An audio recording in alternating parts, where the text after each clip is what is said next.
مين هو الصحابي اللي شاف المسيح الدجال؟ من بين صحابة الرسول صلى الله عليه وسلم واحد منهم شاف المسيح الدجال خلال سفره وحكى تجربته للنبي الكريم. الصحابي الجليل اللي شاف المسيح الدجال هو تميم الداري، وكان رضوان الله عليه قبل إسلامه راهبا مسيحيا، وجه إلى رسول الله صلى الله عليه وسلم مع قومه في السنة 9 هجريا مهاجرين من فلسطين. واشتهر الصحابي بأنه كان كثير التعبد ويكثر من تلاوة القرآن الكريم ويقيم الليل كتير جدا. ورأى تميم الداري المسيح الدجال على متن سفينة كان على متنها هو و30 راجل مسافرين في رحلة تجارية، فاشتدت بهم الأمواج شهر كامل في البحر، وأخيرا وبعد ما البحر هدي شوية لجأوا إلى جزيرة يرتاحوا فيها شوية، فدخلوا الجزيرة. ولكن العجيب إنهم وجدوا دبة كبيرة كثيرة الشعر، فانفزعوا منها وسألوها: من أنتِ؟ قالت لهم: أنا الجساسة. وبعد كده قالت لهم: ادخلوا جوه الجزيرة، هنا في دير هتلاقوه، الدير ده جواه راجل عنده علم هيوصلكم بيه، وكمان هو مستنيكم.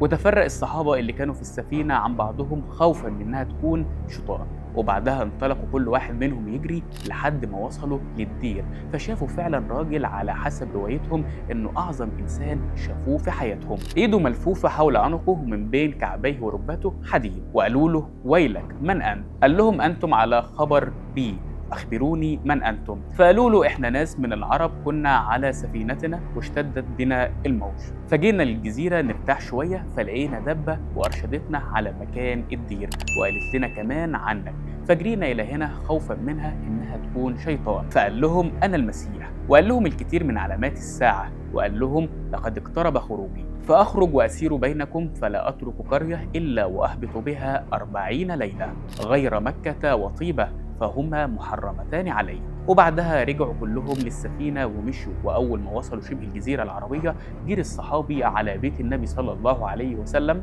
وحكى له عن كل اللي حصل عشان يصدق النبي على كلامه وينادي المنادي: الصلاة جامعة. وده كان لما النبي يحب يقول كلمة للناس مهمة كان يخطب فيهم، وكان يخرج المنادي وينادي بكده عشان فعلا يتجمعوا كلهم، ويحكي لهم النبي على اللي حصل مع تميم الداري وإنه أسلم، ويقول لهم إن المسيح الدجال ما هو إلا فتنة من الله سبحانه وتعالى يخرج للقوم في نهاية الزمان، في الزمن اللي تكثر فيه الفتن والمعاصي والمحظورات ويقل فيه العلم. ربنا يا رب يحمينا من شر الفتن ويثبتنا على دينه ويجمعنا بالنبي محمد صلى الله عليه وسلم في جنات النعيم. قول لنا رأيك في حكاية تميم الداري. إلى اللقاء.